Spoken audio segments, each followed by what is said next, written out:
All right, and we are back. Thank you for staying with us. This is Good Morning Kenya. And right now I want us to get into a conversation that is very, very important to have as we get to commemorate 16 days of activism against gender-based violence. Now, this campaign is internationally celebrated. It is an international campaign, rather, that runs from the 25th of November through to the 10th of December, and the 10th is the Human Rights Day. And right here in the country, we have not been left behind as we have joined in on this particular campaign. And I will be having a conversation on what exactly it means, you know, what exactly this campaign means, which is the 16 days of activism against gender-based violence. And joining me for this particular conversation, just to get to dissect it, is Dr. Diana Kamande, and she is the founder and director Come Together Widows and Orphans organization. And on my far left is Madam Irene Oiro, and she is the gender officer at Shofco, as well as Josephine Karani. And Josephine is the chair of the International Association of Women in Radio and Television. Welcome to the program, ladies. Thank you. It's a pleasure having you on board. And I would just love to get to hear from each one of you. Maybe is there a pivotal moment in your life that has made you want to always join in on this campaign, beginning with you, Irene? Thank you so much for having me this morning. You're welcome. My name is Irene Oiro, and I work for an organization called Shofco. Basically, in my daily life, I interact with survivors who've gone through gender-based violence. And what I would just love to say is the numbers, for sure, the numbers are worrying. And just looking at the statistics from the World Health Organization, that out of the 3 women we meet in our daily life, of course, 1 has been violated. Out of the 4 men we meet in our daily life, 1 has been violated or is to be violated. And that really tells you that as we speak now, someone is being violated. And for sure, back in the slums, the people we meet are going through a lot when it comes to issues GBV. So during these 16 days of activism, it is just that time to amplify and tell the world that let's come out, because this is a multi-sectoral approach. Let's come out, let's speak about these vices to do with gender-based violence. And of course, me as a person, as an officer, I meet clients who've been violated of course, in the office, in my daily life, every day, who have been violated, and of course, who are going through issues GBV. Yeah. Josephine, is there a pivotal moment that has made you want to actually just get into this campaign? Thank you so much, Vivian. Good morning, Kenyans. I'm a career and seasoned broadcast journalist for many years, and I worked right in this house. And for me, I have decided to take the gap for women journalists, because we all have in the society and in the world, we always take a stake to know where we can intervene and mitigate on behalf of colleagues. And for me, I have decided through the International Association of Women in Radio and Television to take the gap and assist women journalists who may have faced abuse in different spheres in life. So for me, I have a passion to lift them, to hold their hands, to support them in any way so that they can navigate the murky waters of violence that is against men, women and children. Dr. Diana. Thank you so much. I think mine is so different. I'll speak from real life experience.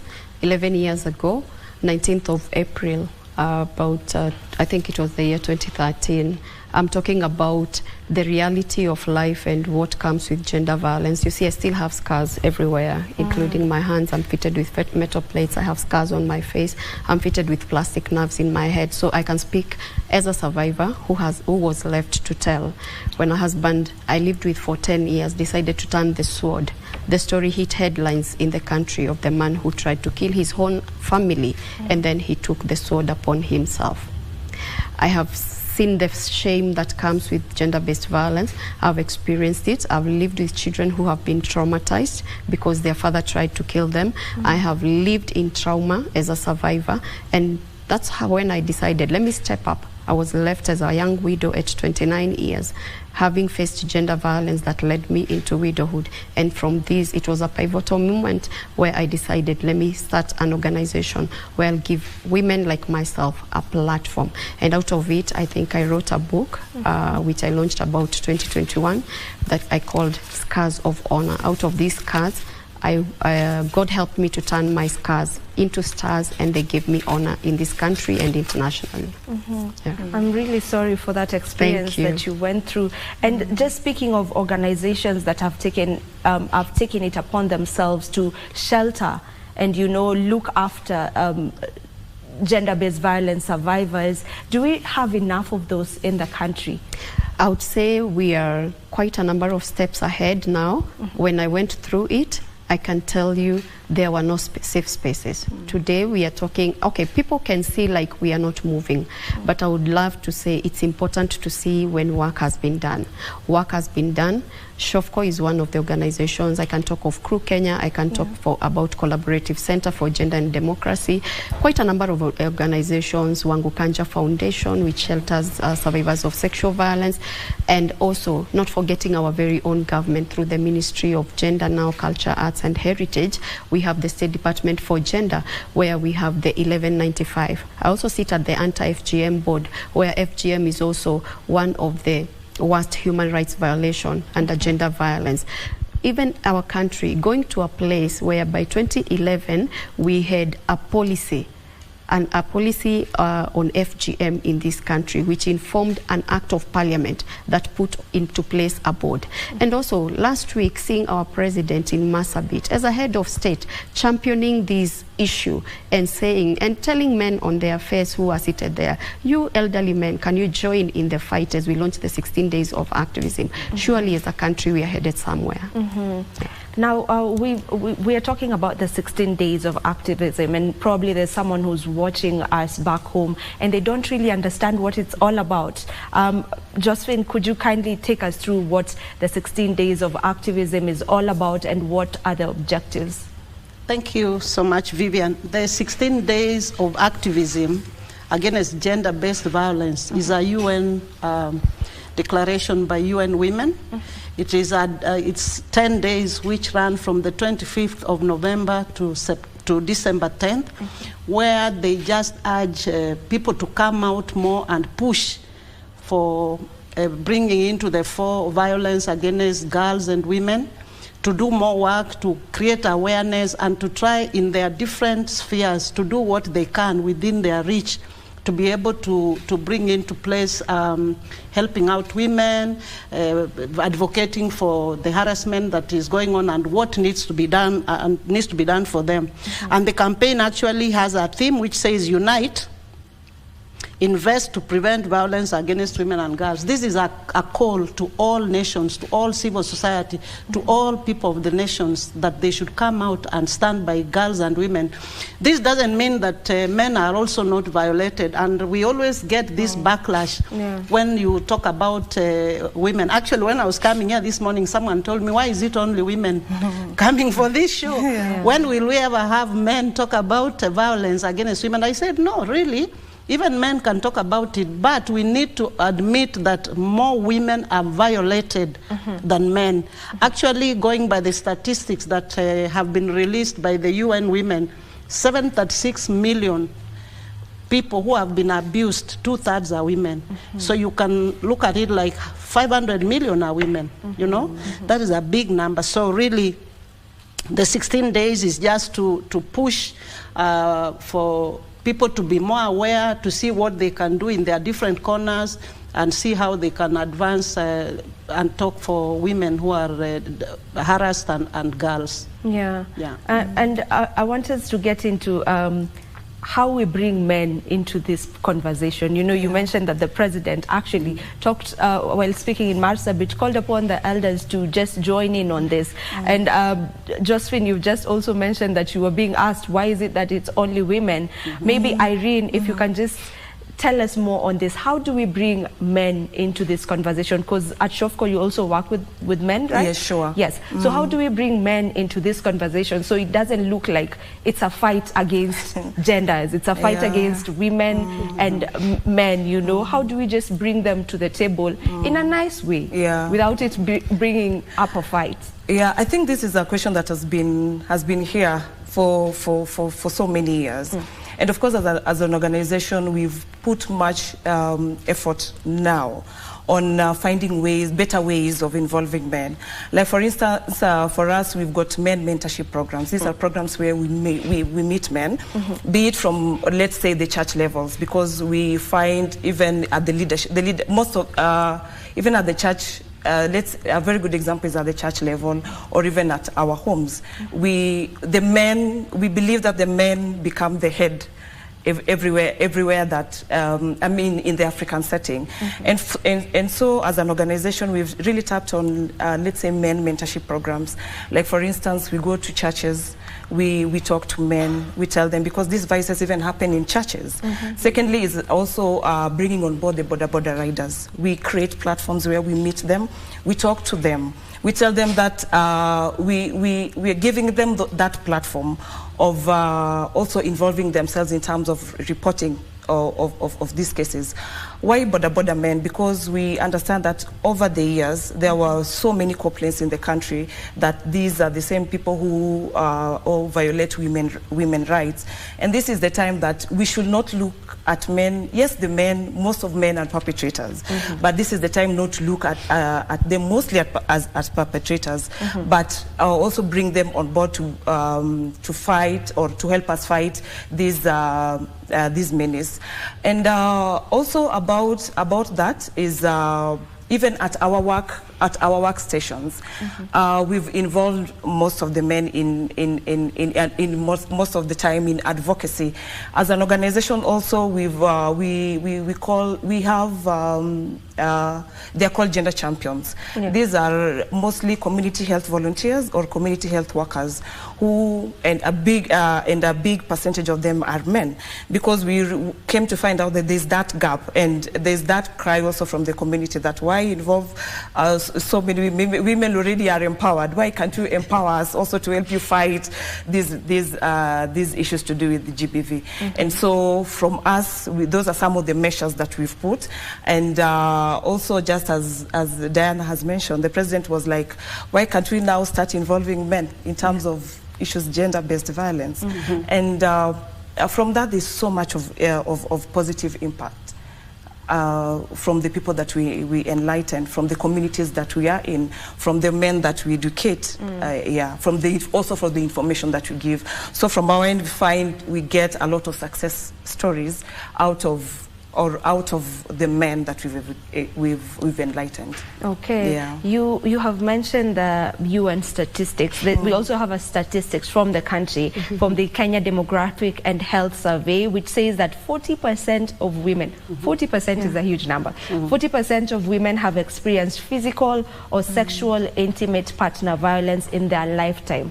40% is a big number. So we can't really shy away from this conversation and we can't just avoid it. But this is not also to say that men are not also abused, you know, maybe in relationships and so on. Could it be that it's because of the shame that we don't hear stories of men? Because it's so difficult to hear a man come out to say that they were violated. Maybe my wife beat me or something. Is it that theirs is much more to do with shame? That's why we don't really get to hear more of them? Or what do you think, Dr. Diana?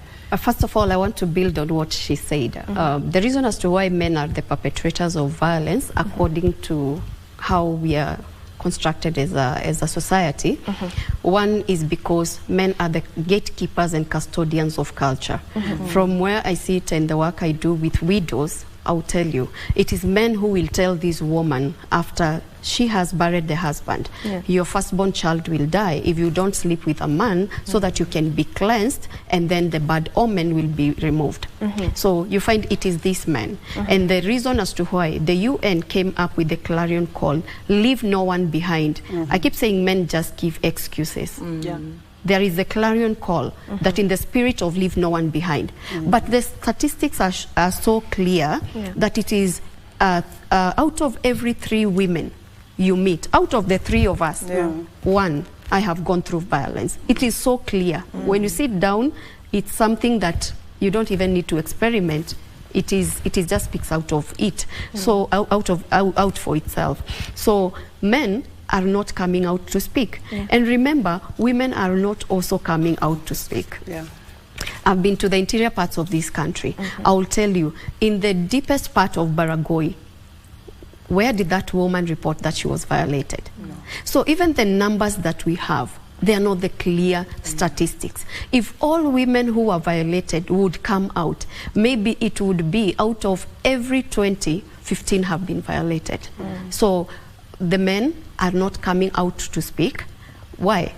They go to the gender desk at the police station. They find at the OB where they are going to report, they find it's a man.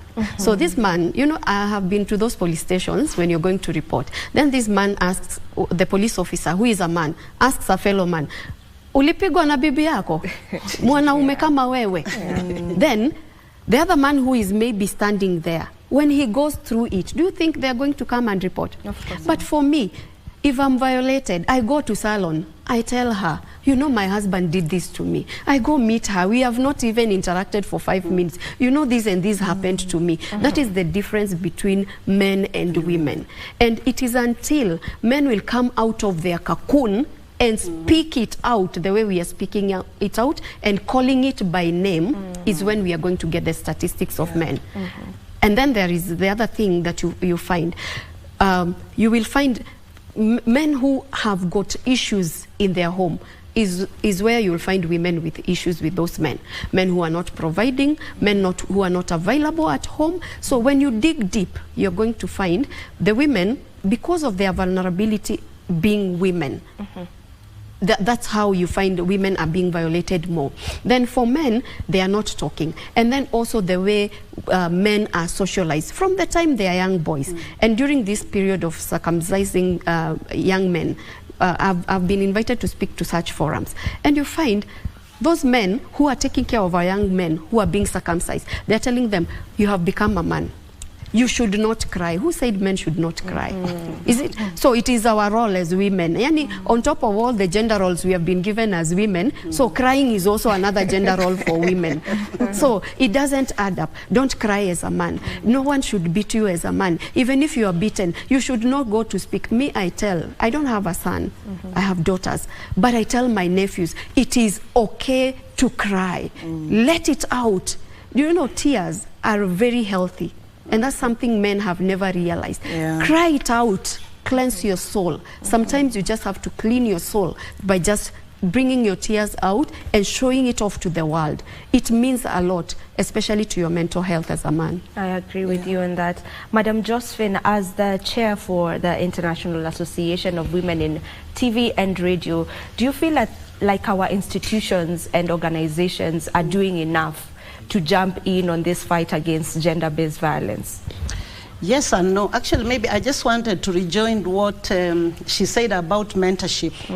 IWAT is very strong on mentorship, and especially mentorship of female journalist students. For the last 5 years, we have carried out mentorship in public universities, 7 public universities in this country, and we have mentored close to 150 girls who are joining this profession. And what we do, we carry the mentorship through the year. We take them through journalistic and media operations. We take them through navigating, especially during the COVID time. You know, now we have really moved on to online spaces. When COVID came, a whole new opportunity came for us to go online. I can't remember before COVID that we ever had an online meeting. There used to be scattered meetings of Skype, but when COVID came, we repackaged, the world repackaged itself, and now we can have webinars, we can cut across and have meetings with the colleagues and people from all over the globe. So we are very strong on mentorship of girls that are coming into the media. We are encouraging them to be strong and to do their work they are professionals, and telling them that they need to fight for an equal space with the men. And talking about leaving the men out, what we normally do in IWAT, when we mentor the girls and we visit these universities, we actually have a forum with the journalism classes. We will come into a hall and we will talk to all the students who are doing journalism.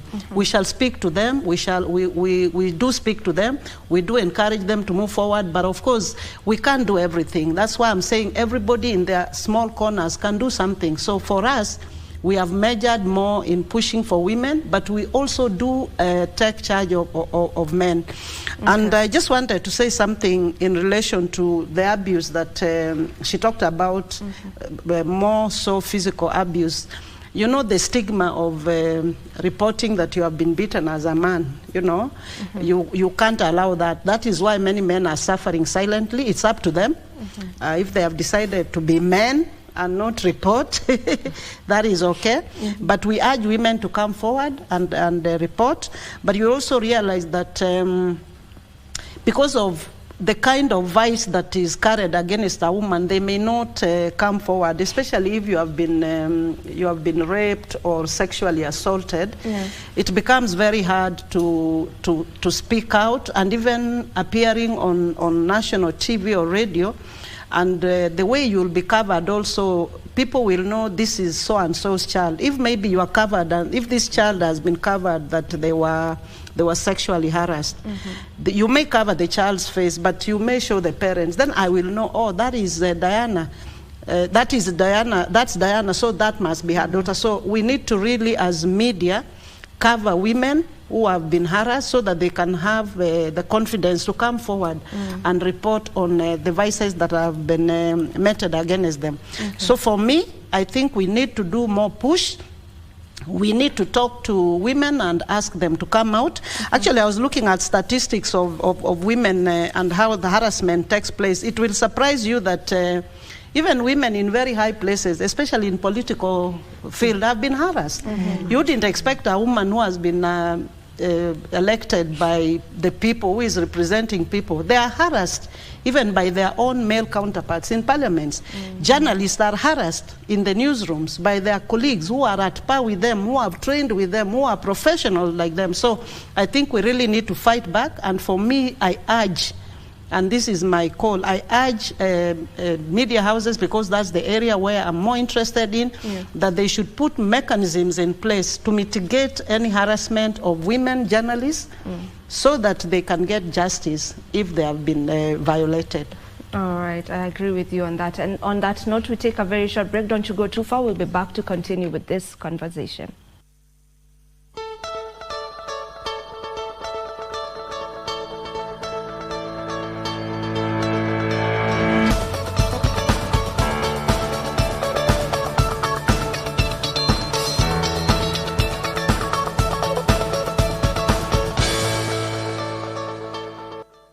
Welcome back to Good Morning Kenya. Our conversation right now is on 16 days of activism against gender-based violence. By the way, ladies, the color that we're running with is orange. It's unfortunate none of us has orange. Orange the world. Yeah. Anyway, it's more than just a color. Irene, since you are mainly in the informal settlement, you work with people around the informal settlement. Just how rampant is GBV according to you? Hey. As I mentioned, Vivian, about the numbers and about the statistics, for sure, the numbers are worrying. Like now in the office, and the numbers being reported, and of course the numbers that we have, we've got more than 2,000 cases just being reported at the moment. Bearing in mind that there's so many of unreported cases. So within the informal settlements, so much happens. Like currently, I think with the amplifying of the issues GBV and also issues to do with 16 days of activism, this is the time, yes, to amplify. But the question is, at the informal, most of our people have been affected with El Nino. So who talks about GBV and climate change? No one. Who talks about GBV currently and people living with disability in the informal settlements? Who talks about GBV and mental health? Yeah. So those are some of the discussions that we should now start picking. I remember yesterday someone called me of a case of a lady who had been evicted from her house because the house is leaking and this person has to lazima tengeneze hiyo nyumba yake.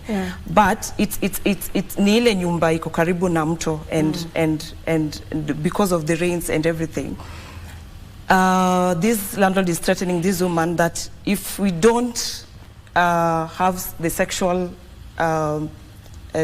intercourse, then which means at the end of it, this woman will be vacated. So those are some of the things that we should be talking about. In the slums, people are there. People want to speak about issues GBV. But the question is, even at the government level, are there platforms that these people can report? Do we talk about referral pathways? Where are these referral pathways? Does the government support in terms of the cases that are being reported? Where is the data? Does the government have the data? Does the government trickle down also this information to people living in the informal settlements? You know, and also during these 16 days of activism, this is the time to monitor and know how are our people faring. We should not just be living, we should not just be amplifying on the 16 days of activism. What next after 16 days of activism? So Vivian, the numbers are there, the statistics speak of itself, and understanding that most of women, even in the informal settlements, are very vulnerable. And of course, we meet them on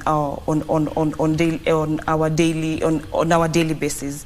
And this is the time, like, also to talk more about psychosocial support to people facing violence within the slums. Absolutely. Yeah.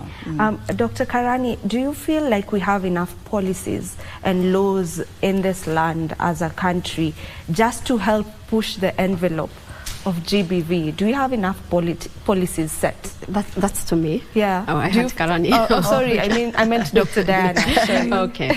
Yeah. Actually, we have enough laws. I think around 2018, I attended the Commission Status for Women, the one that happens in New York. And after I did my presentation, I remember someone who was not Kenyan telling me, I have read about Kenya, the laws that Kenyans have. Actually, she did to me there. This country, I'll tell you, if there is something we have done, we have laws.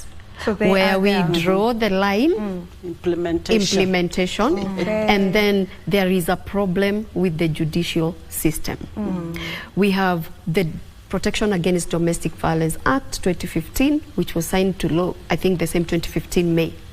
We have the prohibition against on FGM 2011. We have the Sexual Offences Act, I think, and many other. When we go to succession, we have the Succession Act, which should protect the widows when they are going to claim about their late spouse's property. But what happens? The in-laws are able to go and bribe, and then this woman is all over the streets. The woman is on social media with the children begging. Yet we have the Succession Act. We have the what do you call it? The Matrimonial Property Act.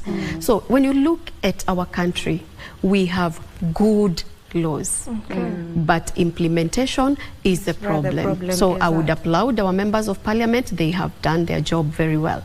I don't know, now when we move now to the judiciary, I think that's where the problem is. But now, since I would not like to say now the judiciary is wrong, but since we got the Chief Justice who is a woman, I'm not saying that because she's a woman, but I'm saying this because she's a woman who has worked. I am seeing that now we have the SGBV courts coming up. I think she has been able to launch 2 courts. I cannot remember the 2 counties very well. And I don't want to lie to Kenyans, but I know there are 2 courts, the GBV courts. So as a woman, when she came to power, she realized, and she's also very passionate about children, if you have seen her work. So I think if she continues that way, then things will work out. But for all the judges, for all the magistrates, I know there is association for women judges, I know there is an association for women magistrates. I would call to them, a clarion call to them, these 16 days of activism.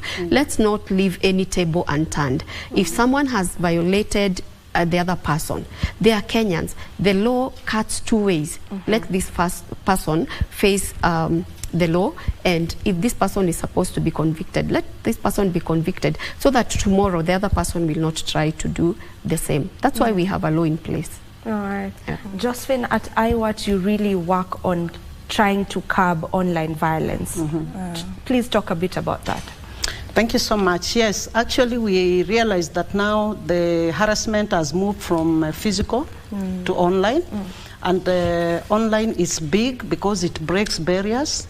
Someone puts you out there online, and it's not only Kenyans who will see that. It will break barriers to the rest of Africa and the rest of the world. So the reach of your harassment is big. And as a result, most of the time when women especially are harassed online, they retreat and drop off from those spaces. And in the current world, you cannot afford not to be online, because that is where most of women are making their money from. That is your working platform. Even as a media person, you have to be visible, you have to be online for you to be able to advance your work. So IWAT actually has been in the forefront of advocating for digital safety online, and more so, we've been working on developing a platform, a mechanism where we can map cases of harassment.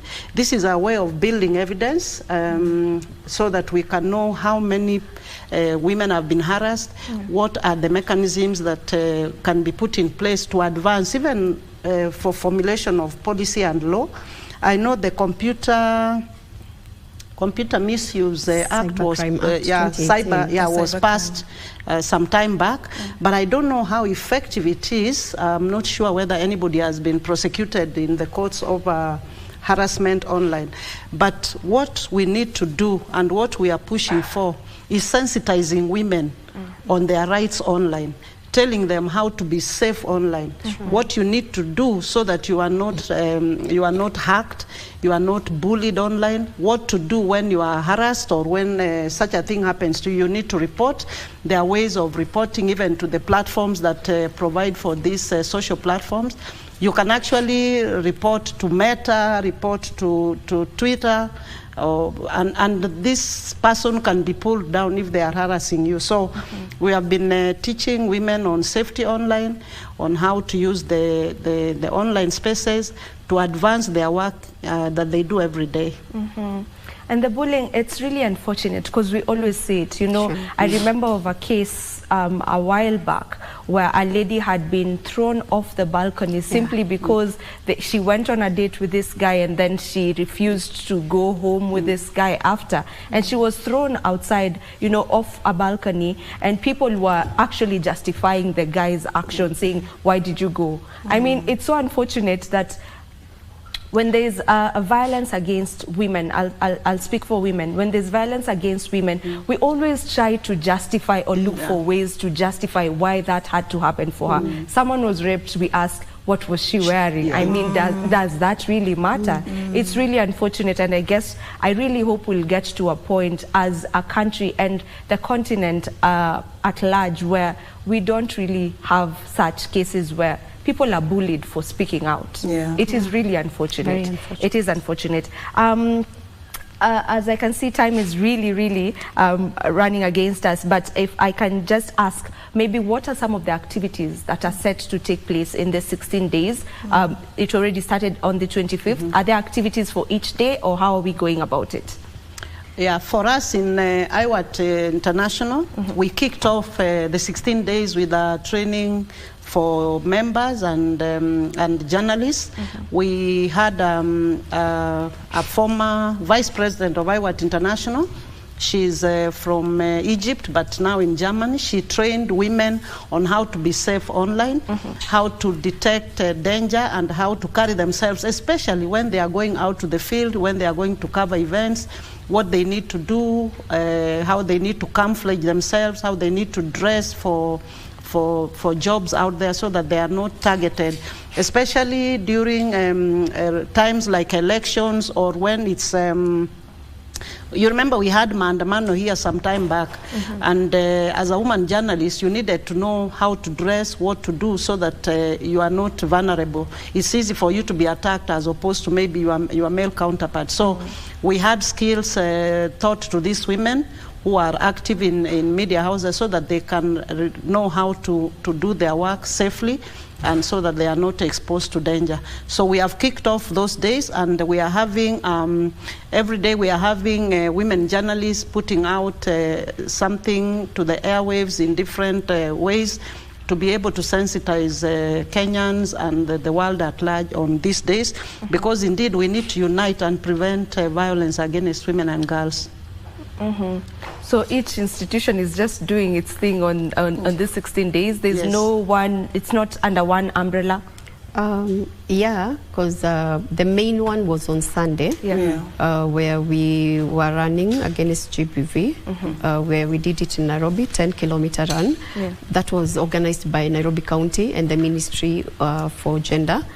But I think even each semi-autonomous agency in government that deals with such issue, they have their own arrangement. Like at the Anti-FGM board, we have quite a number of activities, and we will be culminating at the Samburu Girls Foundation because of the issues of FGM, and Samburu County is one of the hotspots. But we still have other activities. We have in Narok, we have in Bomet and other areas. And also as an organization for widows, we also have activities. And our activities this time, we have actually brought men on board. And even what we are doing is we are doing male engagement. So men should not be outside there, just keeping quiet, saying every time that they have been forgotten. We have brought male engagement on board. And also at the Anti-FGM board, we have something that we call Men and FGM.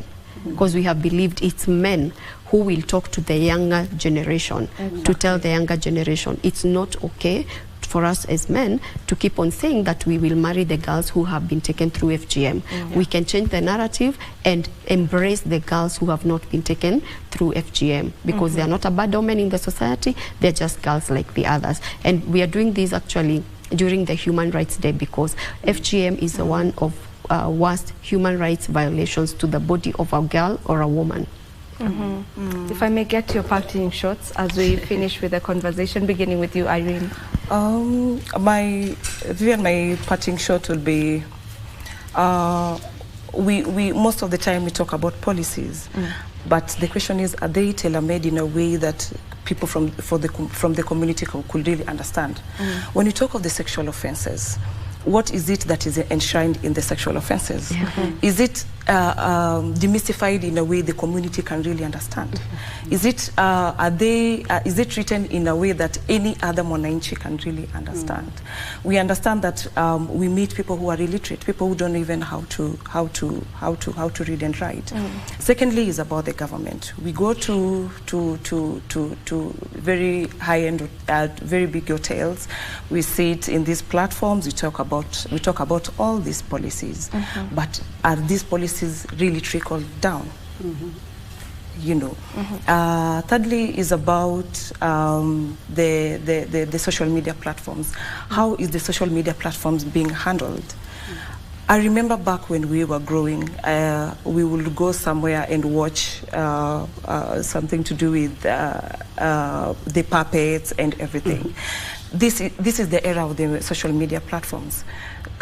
Who is here? When I go through my social media pages, either Facebook, TikTok, and Instagram, is there any platform that someone speaks about gender-based violence?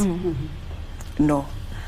If you go to, let's say, Instagram, people just want to post pictures, people want to look good and everything. And also in the print media, if I took a magazine today and it's written about 16 days of activism, it will really shock you that anything gender-based violence is written at the back. And politics starts from the first page, and it goes to the next page and next page and next page. And so those are some of the things that we should take a different approach, and we should now focus and really refocus on how we now want to handle matters GBV. Matters inclusion, let's also think about matters inclusion. Let's think about people living with disability, let's people think about mental health, because at the end of the day, when I'm physically assaulted, when I'm sexually assaulted, it trickles down to my mental health. I won't think well. At the end of it, as Diana has mentioned, she's sorry to say, but she's got the scars. It's a lifetime. It's a scar that she'll be seeing through her her entire life. And so these are some of the discussions that we should be thinking about. And also I would also give a call to the government about the budgeting. Who talks about GBV budgets, even at the national level, at the county level? Who talks about this is let's give like 50 million? How are these survivors going to be supported? Again, lastly, to the government. I know I have a lot because of time. Yeah, because of time. We need to finish. Is also to the police. We talk about gender desks. There's the difference of establishing gender desk and functional gender desks. We get reports that, let's say you referred a client to the police station. This client will be going to the police station, let's say, for more than 3 times. She will be back in the office and like, Irene, I went, and there's no one to serve me at the police stations. So these are some of the calls that these are some of the issues that we should be bringing out. And I know at the end of it, we will be having a safer All right. country. Thank you so much, ladies, for joining us on this particular discussion, and thank you so much for doing whatever it is that you're doing in your capacity to push the envelope. This is where this conversation ends, but this does not mean that this is where the conversation stops. This conversation should go on even beyond the 10th of December, which is the last day of the 16 days of activism against gender-based violence. This has been Good Morning Kenya, and my name is Vivian Degwa. Thank you for tuning in. See you tomorrow, same time and place, God willing.